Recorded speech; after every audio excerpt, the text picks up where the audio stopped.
Madhava Kunja Bihari Jaya Radha Madhava Kunja Bihari Jaya Radha Madhava Kunja Bihari Jaya Radha Madhava Kunja Bihari Gopi Jana Vallabha Girivardhari Gopi Jana Vallabha Girivardhari Gopi Jana Vallabha Girivardhari Gopi Jana Vallabha Girivardhari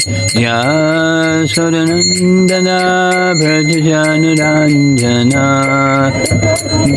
Nandana Brajajanarandana Yasodanandana Brajajanarandana Nandana Brajajanarandana Jamuna Tiravana Chadi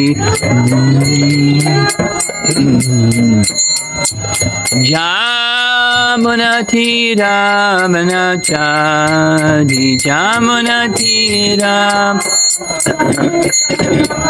Jaya Radha Madhava Kunja Bihari Jaya Radha Madhava Kunja Bihari Jaya Radha Madhava Kunja Bihari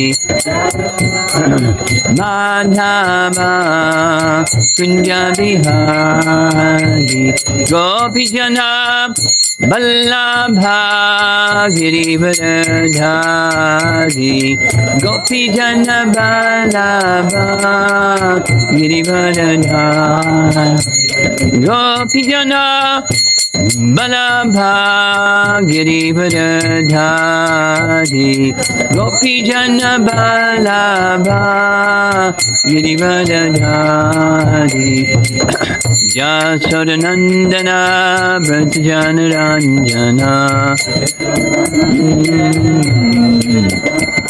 Yasodanandana Brajajanarandana Nandana Brajajanarandana Yamuna Tiravana Chadi Yamuna Tiravana Chadi Ravana Chadi Jaya Radha Madhava Kunja Bihari Jaya Radha Madhava Kunja Bihari Jaya Radha Madhava Kunja Bihari Jaya Radha Madhava Kunja Bihari Jaya Vishnupad Paramahansa Parijagacharya Astatara Satasi Srimad His Divine Grace A.C. Bhaktivedanta Swami Srila Prabhupada Ki Gaur Premanandi Om Namo Bhagavate Vasudevaya Om Namo Bhagavate Vasudevaya Om Namo Bhagavate Vasudevaya. Canto 4, Chapter 7, Text 31.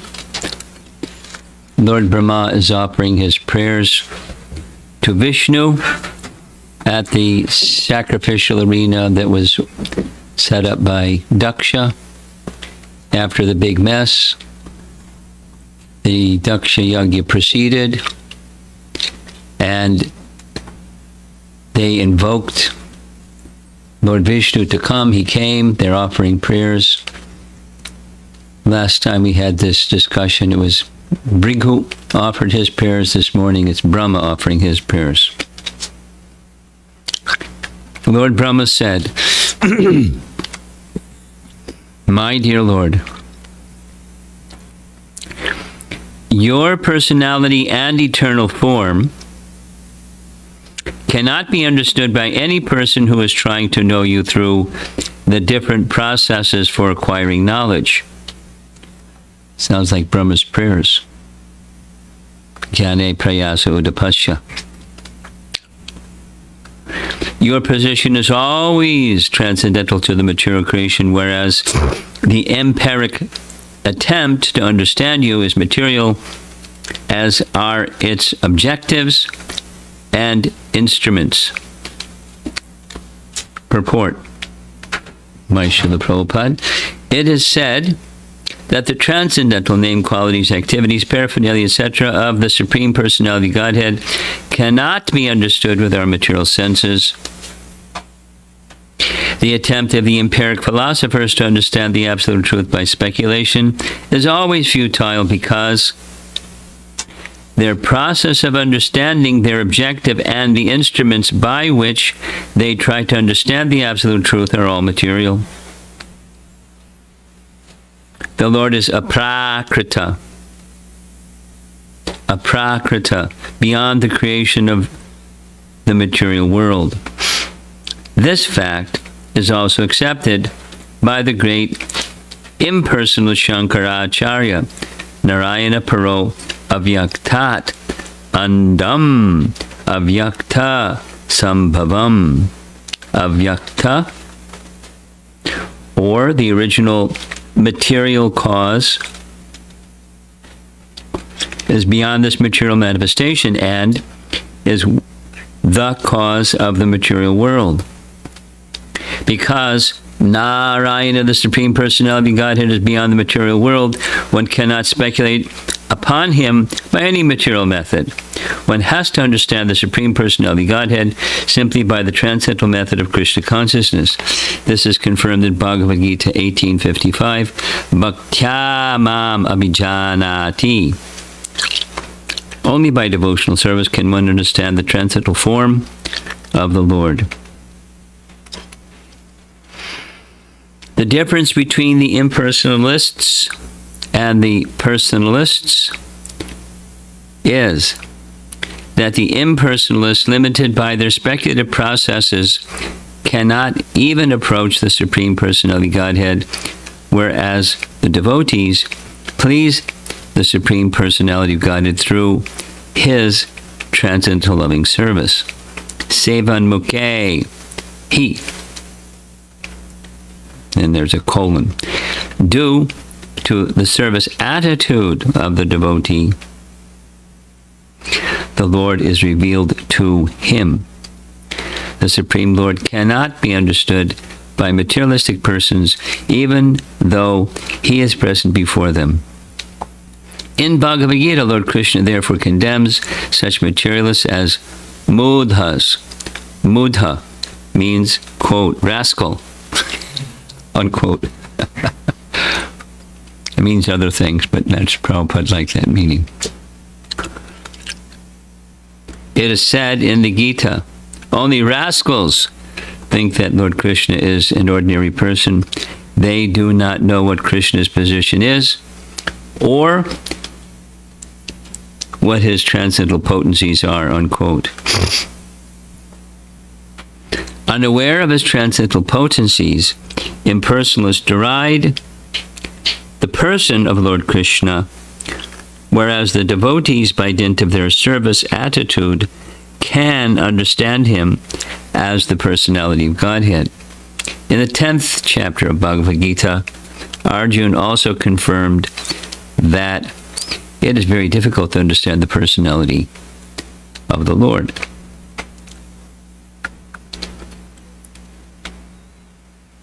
Okay.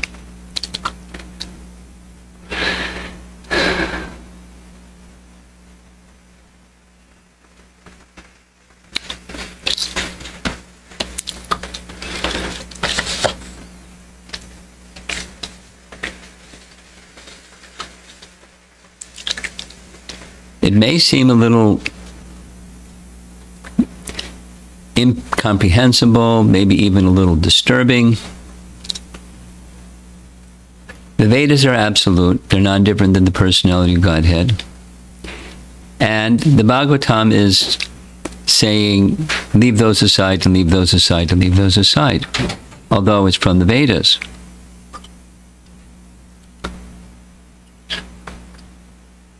So they may be disturbed to hear that and not be so happy to just buy into what the Bhagavatam says, because they've heard XYZ from the Vedas. They have faith in the Vedas, and therefore they have faith in XYZ. And here the Bhagavatam is stating not XYZ.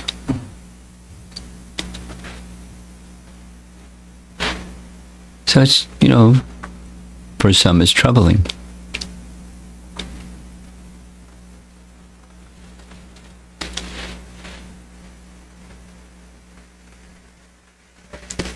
So they continue with XYZ. And XYZ is often indicated by the three processes of karma, gyan, and mystic yoga. Karma, gyan, and mystic yoga are likened to something material.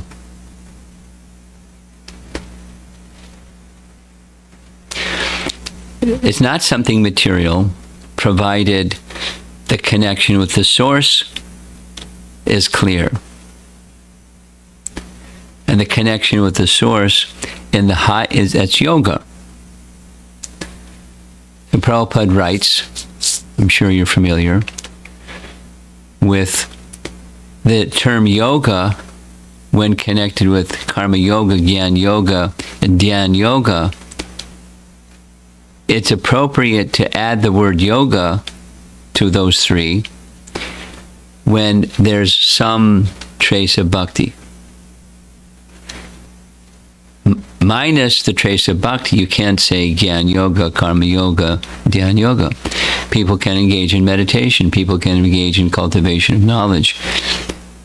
People can do fruitive work.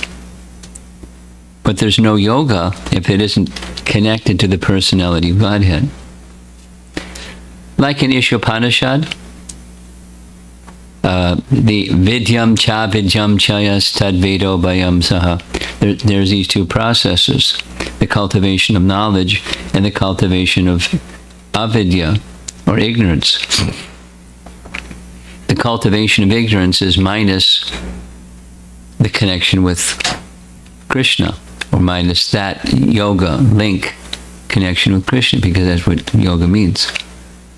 So the process of cultivation of knowledge minus that, how that knowledge can connect one to Krishna, that's avidya. We just call it modern education. Cultivation of knowledge minus how that connects with Krishna, that's avidya. That's not complementary. Now what about the Vedas, where there is some connection with Krishna? Why is it being called material? Well, it's called material because the connection with Krishna is often not clear. We've been hearing the prayers of Lord Brahma to Krishna, 10th Canto, Chapter 14. And in one of those prayers, at least for Hare Krishna devotees, may be a little surprising, for what Brahma is saying, there's some conditions, but yogis can come to the stage of pure devotion. And those conditions are, they have control over their mind and senses. They're engaging their mind in contemplation of Supersoul, Paramatma, specifically Supersoul. And because they're not always just doing contemplation and Supersoul, their activities are offered unto you. So that's karma palatyag, karma yoga, where there's detachment from the fruit, and because they eat or they sleep or they do things with their bodies other than meditation. So what they do when they're doing something other than meditation is they offer those activities, the fruits of those activities, to the Supreme.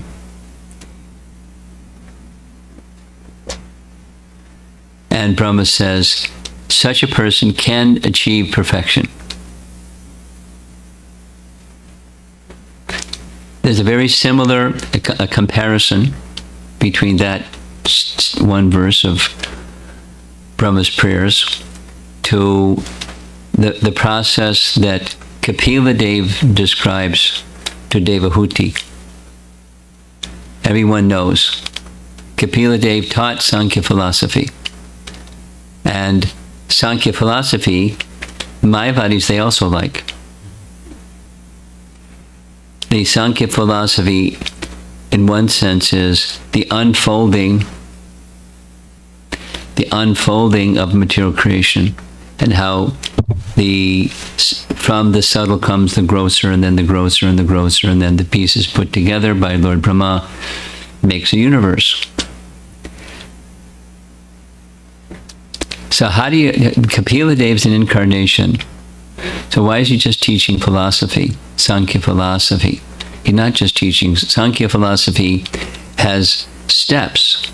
From that comes the distinction between, the conclusion can be stated concisely, and then it can be expanded.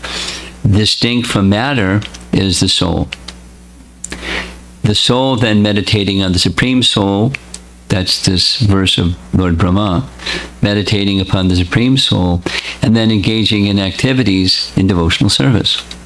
Because 2 chapters are specifically on, from Kapila Dev's teachings to Devahuti, is on devotional service and pure devotional service.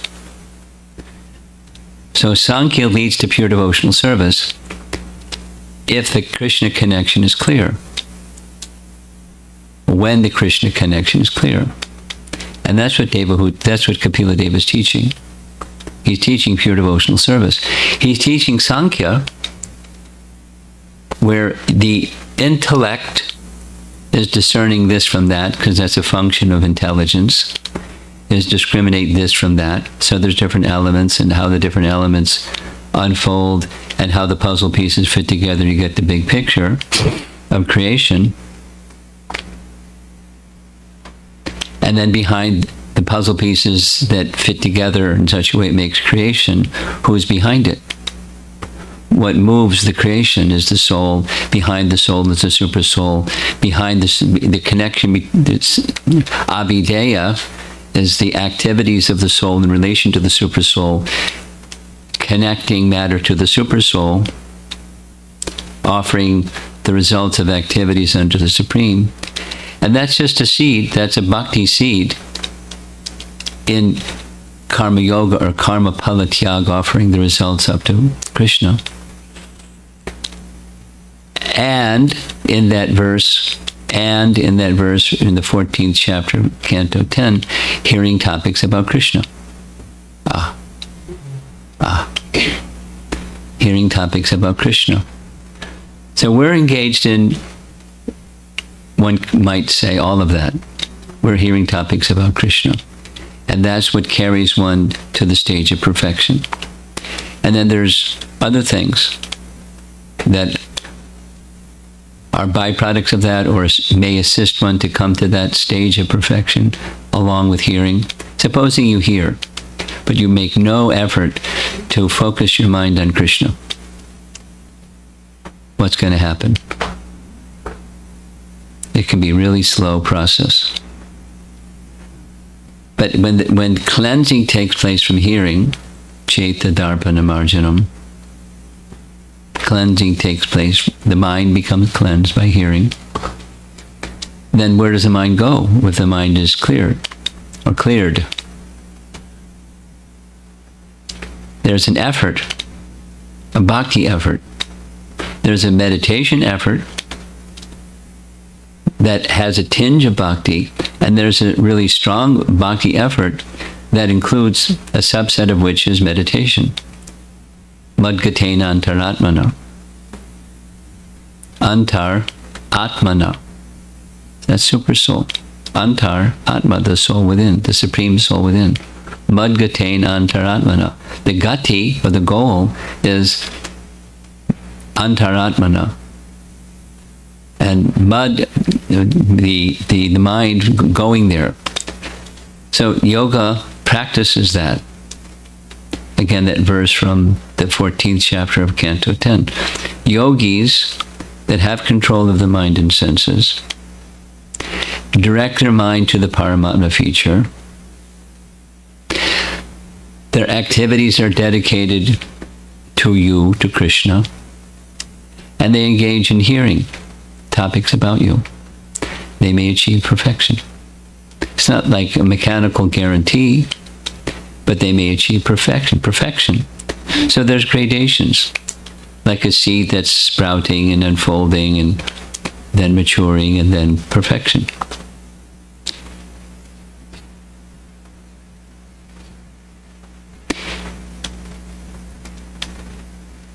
Same in Kapila Dev's teachings. His teachings bring one to the stage of perfection. The starting point is using the intellect, discerning this from that. Sankhya philosophy. But it doesn't stop there. Keeps going, keeps going. It's very clear. Read it carefully and it's very clear. Don't read it carefully and it's not clear. Read it carefully, it's very clear. He's taking Devahuti, which means he's taking us to the stage of pure devotion. The Bhagavatam is taking us to the stage of pure devotion.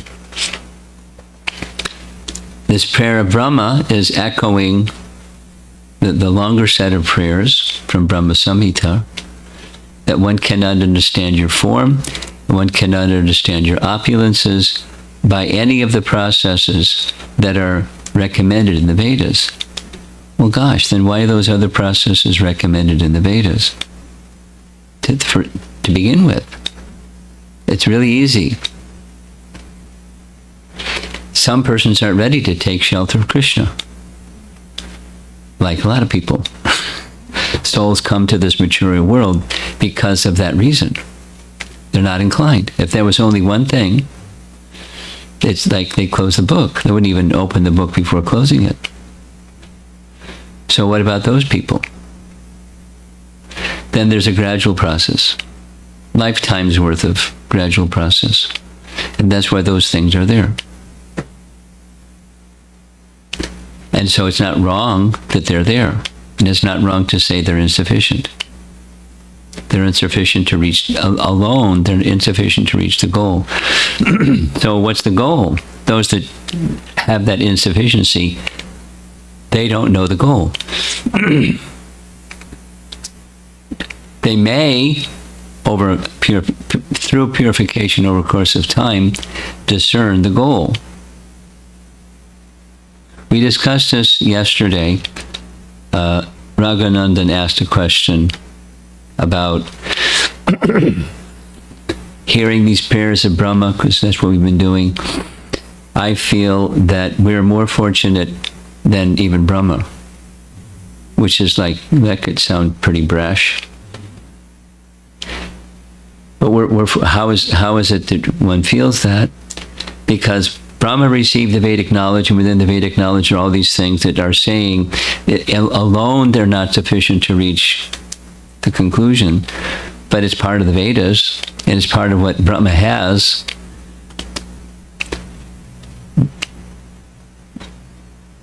So how can someone subsequent to Brahma be manifesting something that's greater than what Brahma manifested? That was our discussion. And a short answer is Lord Chaitanya. Because Lord Chaitanya didn't draw from something other than the Vedas. He just revealed something that's within the Vedas, but confidential. Just like people read Bhagavad Gita and don't understand the confidential knowledge. And that's a lot of people that read Bhagavad Gita and don't understand the confidential knowledge. So how can you understand the confidential knowledge? By descending mercy.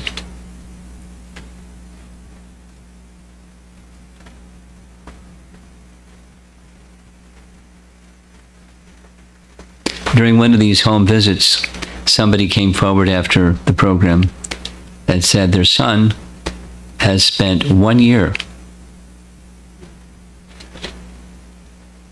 in his apartment, not working, just reading and reading and reading and reading, and he's going down the path of impersonal realization. And he doesn't have parampara, but he's reading, and that's his conclusion. And speaking to mom and dad about the impersonal conclusion, while not controlling his senses, without details.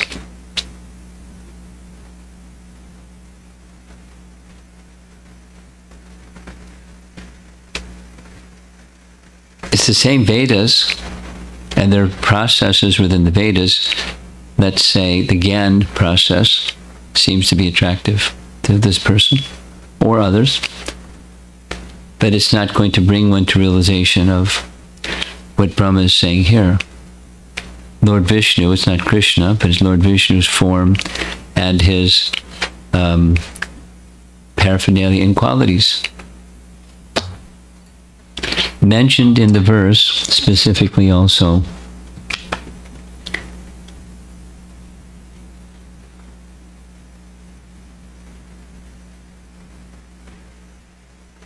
I'll read the verse again. My dear Lord, your personality and eternal form cannot be understood by any person who is trying to know you through the different processes of acquiring knowledge, because there's not just one, different processes. Your position is always transcendental to the material creation, whereas the empiric attempt to understand you is material, and as are its objectives and instruments. As are its objectives, like the goal, and its instruments. Let's see what the Sanskrit is for objectives. Okay. Artasya and gunasya.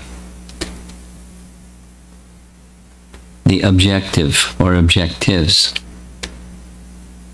is material. So what's material about trying to understand Brahman? The objective is material because the instrument that's being used is material. The instrument that's being used that's material is the material mind and the material intelligence. So the objective, you miss the target. Have to. Vimuktamaninas in the language of the Bhagavatam. One may think oneself liberated. Vimuktimaninas. Tvayasta bhavad avishuddha buddhaya, but intelligence is not yet purified. Why is what is the purified state? In contact with the Supreme Pure Personality of Godhead. Impure state, don't connect with the Supreme Personality of Godhead. What's the connection process? Bhakti. It's right in the purport. 1855. Bhaktyamam abhijanati. So with that avishuddha buddhaya, it's still on the material platform. It's elevated. The objective is to know Brahman, but they can't know Brahman completely because Brahman is the effulgence of the Supreme Para-Brahman. But that they won't reach the conclusion of. It's not belittling. It's a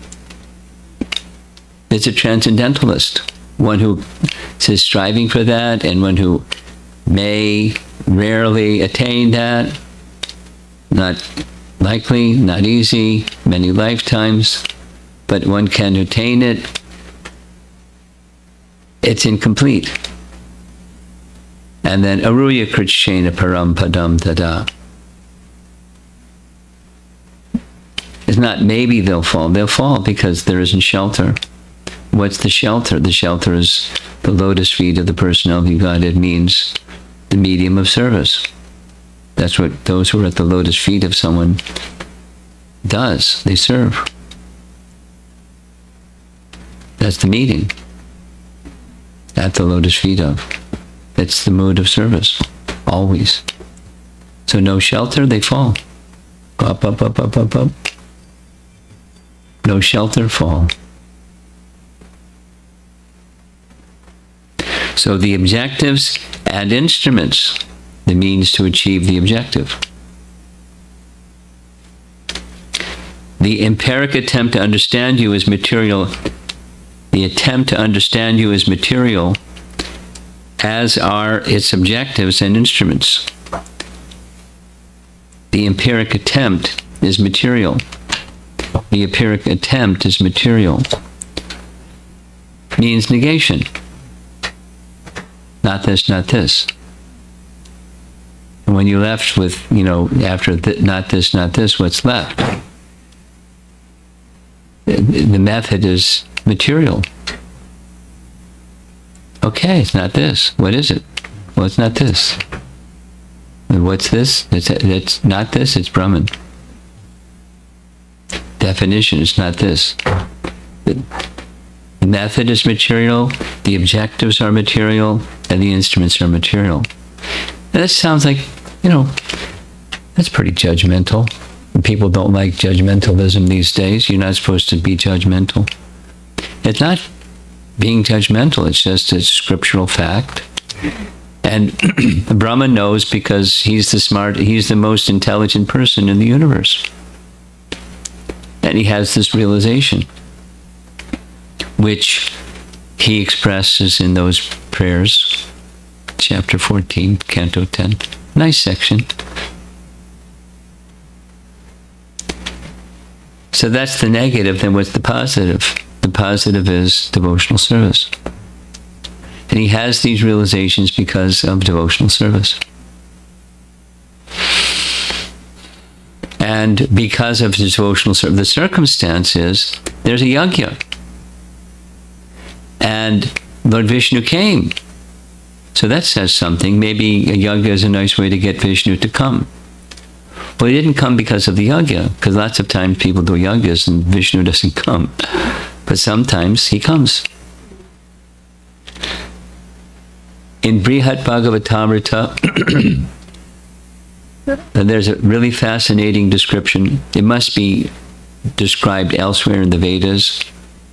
I'm not familiar with where else it's described, but it's very clear in Brihad Bhagavatamrita. Above Swarga is Maharloka. And in Maharloka, it's very elevated grahastas who have no material identification, no material attraction for enjoyment, although they're grahastas, and their favorite thing is yajna. And when they do yajnas, one of the happiest parts of that yajna is when they're offering oblations into the fire, Lord Vishnu comes and extends his hands and receives their oblations in his hands. When the yajna is over, he recedes. And then they're immediately starting up the next yajna, like non-stop yajna loka, Maharloka.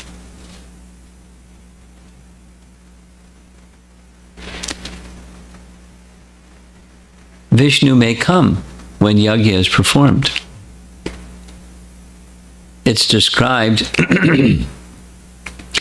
prior to this age, prior to Kali Yuga, yajna was very popular, certainly in Treta Yuga. That was the main means. And when the yajna was performed, the devas would come to receive the offerings. People could see the devas. They're really happy to do yajnas and see the devas. The devas are really happy to receive the offerings that were presented to them by the brahmanas and the participants in the yajna. And when Kali Yuga came, the way Sataputta describes, interesting, they don't come. It's considered quarantined. He uses that phrase because the people are too contaminated. They're infected with the material disease too much, so they don't come. People continue to perform yagyas, but you don't see the devas. Now, what they're receiving and not receiving, the purity of what's being offered, etc. Specifically, deva yagyas, without qualified Brahmins, who can say?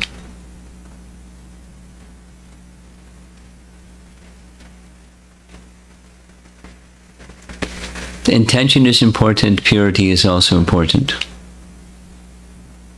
And sometimes Vishnu comes. In this case, it's a yagya ultimately for the bhokta of the yagyapati, enjoyment of Vishnu, and he came. So these are great souls, and they're offering prayers to him. Brahma is one. And it continues. In two more verses, it's the wives of the Brahmanas. Let's hear what they have to say. That'll be nice. Okay, so we'll end with this and see if there's some discussion. It just, the whole of the Bhagavatam, even when discussing yagyas, is focusing on Vishnu. Because not always do yagyas focus on Vishnu. Vishnu comes, Vishnu is being propitiated by the participants in the yagya, which are devas and great rishis, the most elevated persons, and they're honoring Vishnu. That's the Bhagavatam. It helps us understand the relationship between that portion of the Vedas that deals with yagyas, and that was Daksha, Prajapati Daksha's thing. He was like he was Daksha. He was expert in performance of yagyas, and he did this yagya, that yagya, and so many of these, those, and the other ones. He knew them all, and he did them all, but he wasn't pure. That's demonstrated by the events here, and it continues on to the 6th canto, where he takes birth again as the son of the Prachetas, and does it again. He does lots of yagyas, and he offends Narada like he offended Lord Shiva. So he hasn't become pure yet. Lots of yagyas.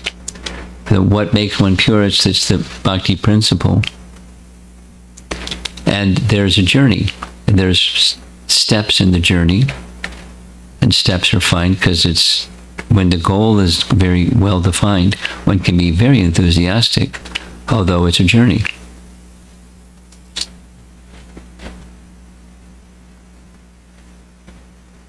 But just add this one other thing. When we have an understanding of what the goal is, we could start to feel sad. I mean, it's come up during this visit. What's the hope for me? Because I'm way down here. And the goal is way up there.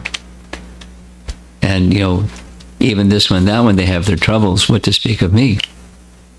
So, what to do? I'm not exactly feeling discouraged, but I'm feeling discouraged. Those kinds of questions. Assessment, honest evaluation, humility. That's the starting point. Then, define the goal, clearly define the goal, and with faith, make doable steps to reach the goal with enthusiasm.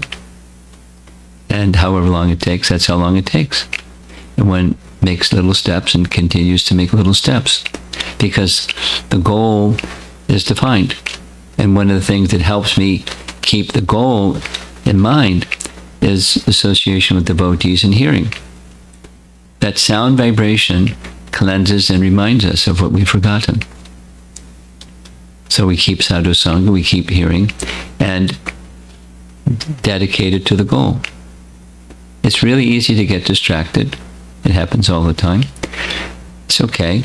And when the little light goes on and said, oh gosh, I got distracted again, then one refocuses on the goal and continues the sadhu sangha process and the rendering of service process, etc.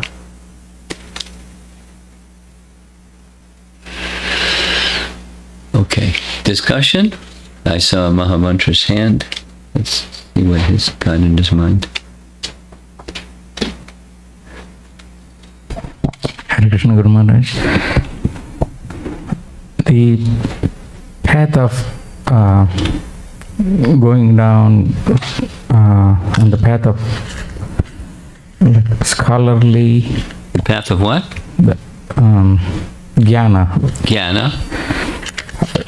They miss either by large or, they miss the objective of devotional service completely or almost there, and then they deviate. But yogis, they are very self-controlled and they are meditating. So I'm just wondering the intention of the yogis. Why do they miss? Why do they miss? Yes, because aren't they hearing properly about Krishna or something? They don't have the right source, the hearing. Yeah. Now, different yogis have different motives depending upon their guna and karma. Right. It's this and that and the other. Commonly, Prabhupada says they are aspiring for mystic power. Mm-hmm. And, beneath the aspiring for mystic power is the praise and honor that comes from being able to display mystic power, or even like a self-conception that I'm God, I become God by meditation. Mm-hmm. And there's all kinds of, some meditate with the desire of becoming one with Brahman. So there's varieties amongst the meditators. Mm-hmm. But the answer to your question is right here. By the Gyan process, the same applies to the Dhyan process. Mm-hmm. The method, the instruments, and the objective. Yeah. And one can say that about us also, because we're not clear, because we're not pure, we're not clear. We have some idea, which is nice, and we're doing something which is nice, but it's not really right on the target because we're not clear. But so therefore we continue with the process that makes purification, make clarity. And good association keeps the fire strong. All right? One more. Okay. So, as far as yogis are concerned, like here, for devotees, there is spiritual master and person Bhagavatas who does this orbital correction all the time. How does it work for yogis? They have also. Oh, okay. Commonly, some are self-made, but commonly there's a teacher that teaches, and they do what the teacher teaches. Commonly. And they may not have a clear idea of teacher, but it comes from books, which means, a remote teacher that doesn't have a course correction feature involved in it.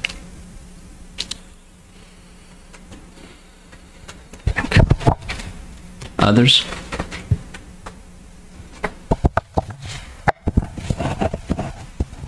Hare Krishna Guru Maharaj. I think in the purport or translation you were reading that yogis, they use material instrument and their objective is also material.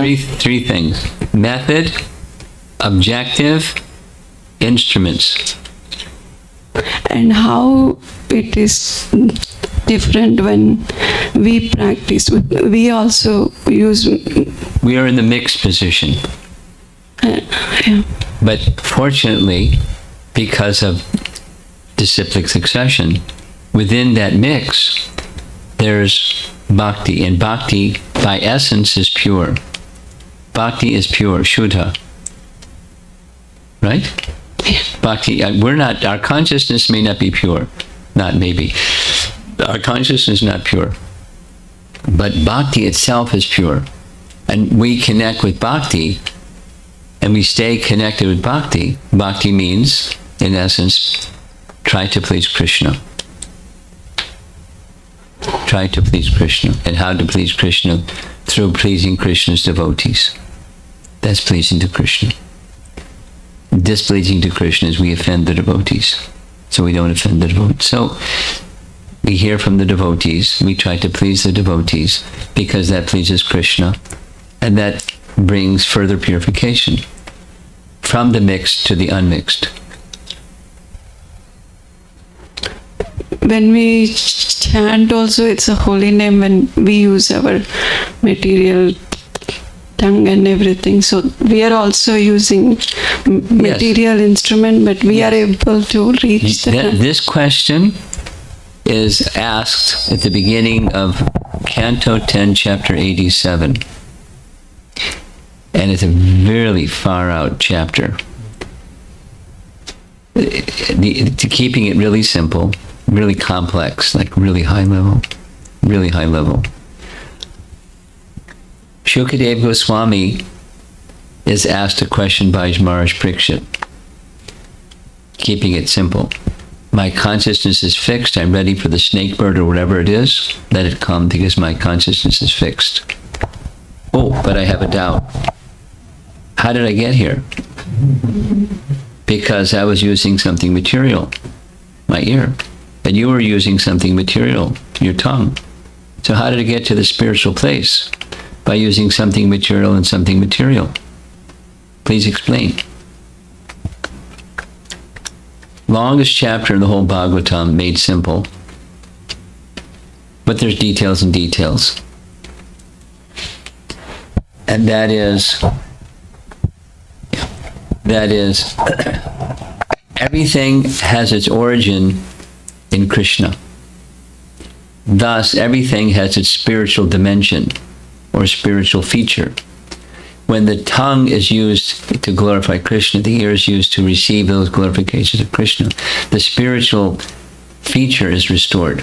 It becomes spiritualized. That's the answer.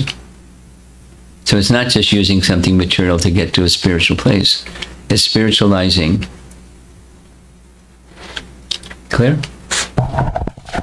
Yes, I think Brahman is also material. Is that called when their target is Brahman? But they don't really know what Brahman is. Okay. They don't really know what Brahman is in the sense that it's more than just not this, not this, not this. So what is it? Brahman is the effulgence from the Supreme Person that they do not know. Their definition is not this, not this.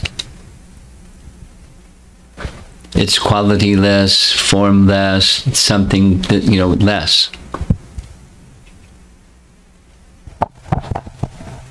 Because they don't accept the Supreme Person as having qualities and having jyoti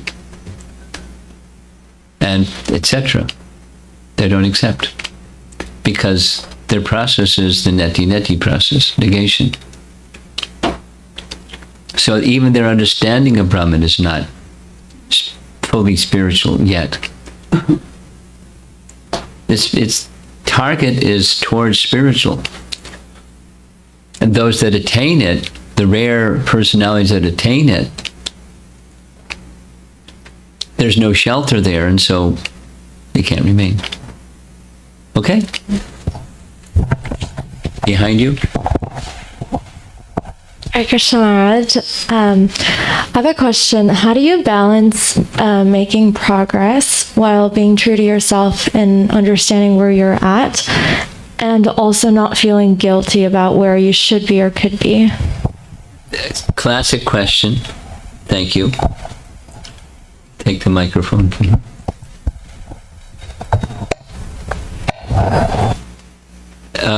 there's subtleties, but keeping it simple. There's introspection, or an introspection is self-assessment, and you can bring persons who are very close to you, who are trustworthy, who can help you do that self-assessment, because sometimes, usually, we have blind spots. We can't see some things that others may be able to see who are close to us. So we do some self-assessment with assistance, and that gives us a sense of, this is where I am. And then, an honest assessment of where I am. So that's great. And it's humbling. And humble is a good place. It may not feel comfortable, but it's actually a good place. Because when the heart is open, then I'm looking to where I want to be. And where I want to be is not where I am. And that's part of being humble. That's part of being, spiritually humble, not materially humble. And then, with the right association, we can say it starts with sound from the previous acharyas and etc. Those representatives of the previous acharyas that represent, they're living the life of the previous acharyas' teachings. Those persons will, their example and their teachings will help inspire us to become clear what the goal is. And then comes, I don't want to just stay over here. I want, it's a bhakti awakening. I want to be there. In simple terms, I want to be with Krishna. But I'm over here. So I deal with over here because that's where I am. And I'm clear about where I am. I'm not feeling guilty about where I am. That's where I am. And I want to be with Krishna. So now, what are some steps? This is I think at the heart of what your question is. Given where I am and given how the goal is way up there, what is it? What are little, the saying is, even a long journey begins with the first step. So I take a step. What's doable for me? And doable means I sustain it. Commonly, because of where I'm at, because of my conditioning, I'm not consistent with even the little step. There's inconsistency, but when I recognize, whoops, I became distracted again, then it's like learning to walk. This example from Nectar Devotion. The child gets up and takes another step, even after tumbling. No problem. Because the walking capacity within, walking will come out. So when I recognize I got distracted and whatever, okay, let me get up and start walking again. Let me go take that step again. And let me continue to try to be determined, sankalpa, determined to be consistent with this little step, or 2 steps, or something that's doable for me in a sustained fashion. Bhaktivinoda Thakur teaches the following. If one stops taking steps, then one may be identified, one becomes stagnant. And one who becomes stagnant is not progressing, and therefore will regress. Therefore, dynamic is to continue making steps, maintaining steps, and always anticipating what's the next step. That's called enthusiasm to reach the goal, because the goal is defined. Supposing I get distracted from the goal, I start doing the thing, the step, and I forget what the goal is, and I forget those resources that were given to me to help me identify the goal and the step. I become impersonal about those resources that helped me. I checked out. And then, it's like the spark that falls on the soil or in the water. it becomes extinguished. That fire of bhakti becomes weakened, or just, So stay in the association and continue to be honest and continue to recognize the goal and continue to. So sadhu sangha means sound. From, use simple word, wholesome people. And let me keep that association and not be ashamed that I'm way down there, that, the goal is way up there and these other people are way up there or closer to up there than me. So I feel, too small to keep going. That's material.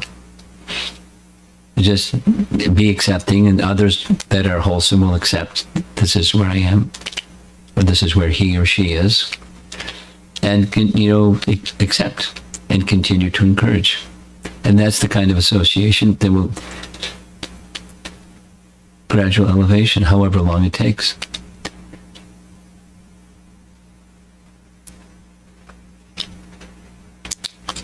Dridha vrata, from the language of the Bhagavatam, is strong determination. You can't do things in the material world without determination. What to speak of spiritual, it's the same principle. And how do you strengthen and support that determination? Is Sangha. Supposing somebody wants to become something. They want to become an athlete, or they want to become a musician, or they want to become a doctor. You go to associate with people that can help support you in those things. And that works.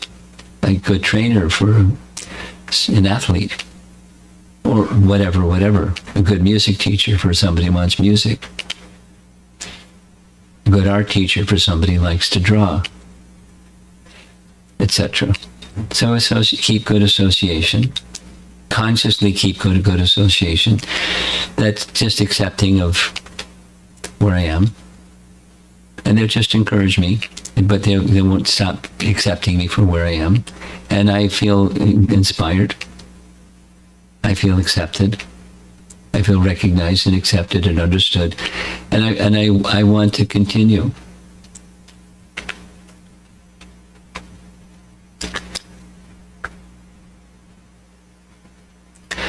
Just a little sharing on this question, because I'm getting messages from devotees in Ukraine. And gosh, horrible. They're inspired. They're getting realizations about their relationship with Krishna, and their natural inclination to assist others, devotees and non-devotees alike, to make the Krishna connection, help feed people, help comfort people, help protect people, but not just out of, a mode of goodness philanthropy thing, but the God connection, the Krishna connection, how important it is. And that's giving the devotees life. And when the devotees have that life, it's transmitted to the people who they're helping. Because they're not different than the people who they're helping. They just have that Krishna connection. And it's really inspiring. It's horrible. At the same time, it's really inspiring. So, your question made me think of that.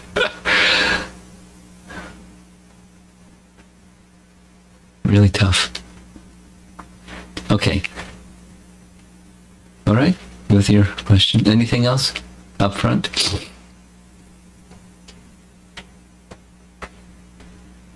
Krishna Guru Maharaj.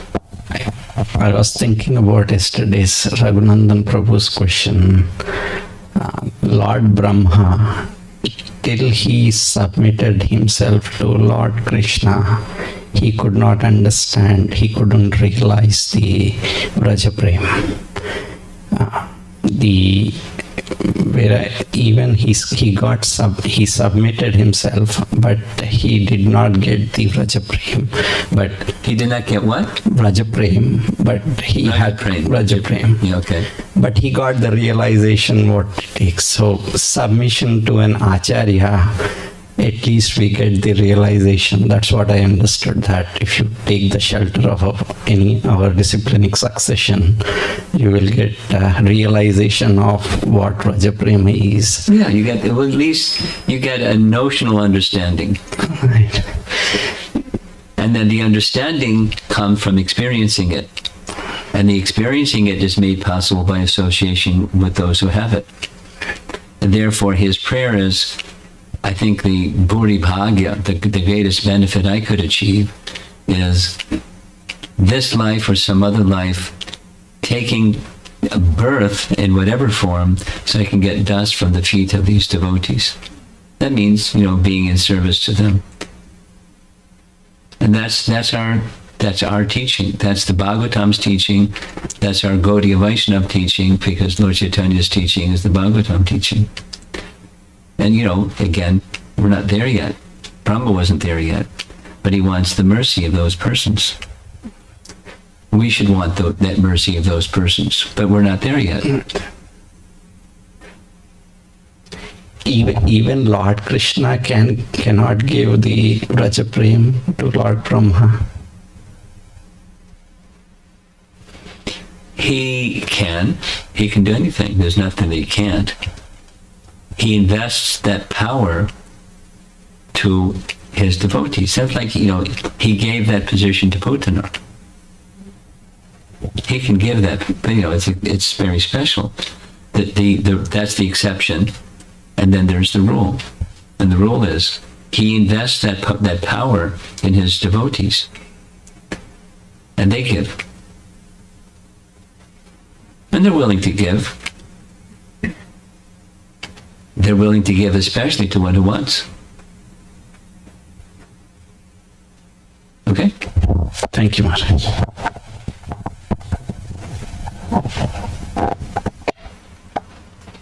Online anything? There is one question, and in between there was disconnect, so internet is not happening. So the question is coming. This question is from Divyambara Devidasi. She's in India. May you please let me know how can I sure that Krishna is accepting my attempts to serve, as I am not pure yet and at times intention is mixed.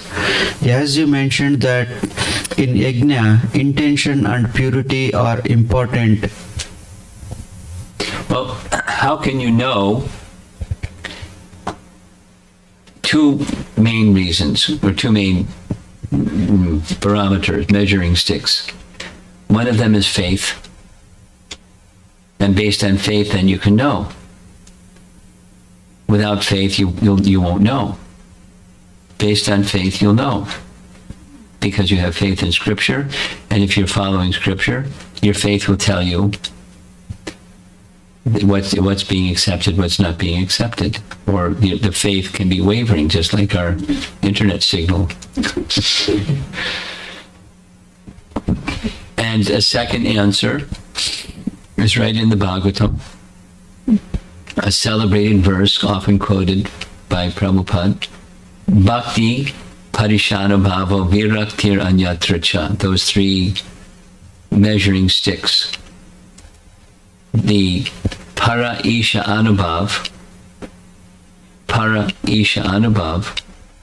that is feelings for Para Isha, and Bhakti, that is that my desire to please Krishna has become stronger, and my desire to please Krishna is less intermittent. It's always there, sometimes a little higher, sometimes a little lower, but it's always there. Bhakti, Parisha, Anubhav, and the third is Viraktir. Other objectives or interests and, seeking happiness through fruitive activities and enjoying my senses with the fruits of those fruitive activities, that subsides. Again, intermittent, because our bhakti is not yet matured, therefore intermittent, anishtita, unsteady. But that's how you can understand those three things. Okay, looks like we're done. Srila Prabhupada. One more. Okay, sorry. This question is from Snehavalli Devidasi. Hare Krishna Guru Maharaj, this purport is not differentiating between Mayavadis and Brahmavadis. The process, objective and instruments are applicable to Mayavadis, Yes. but not to Brahmavadis. Is the correct understanding? No, because I've fortunately, Prabhupada's lecture series on nectar devotion is recorded, and I've been listening to it. And Prabhupada explains, even for the Brahmavadis who do reach Brahman, Mayavadis don't because it's negation. Even the Brahmavadis who reach Brahman, they cannot remain. Why they cannot remain? So they cannot remain because there isn't shelter and their intelligence isn't sufficiently purified, so they again return to material activities. That's what they actually reach Brahman. Mayavadis are not actually reaching Brahman, but Brahmavadis may actually reach Brahman, but not remain, because those two reasons. So it applies. Srila Prabhupada ki jai.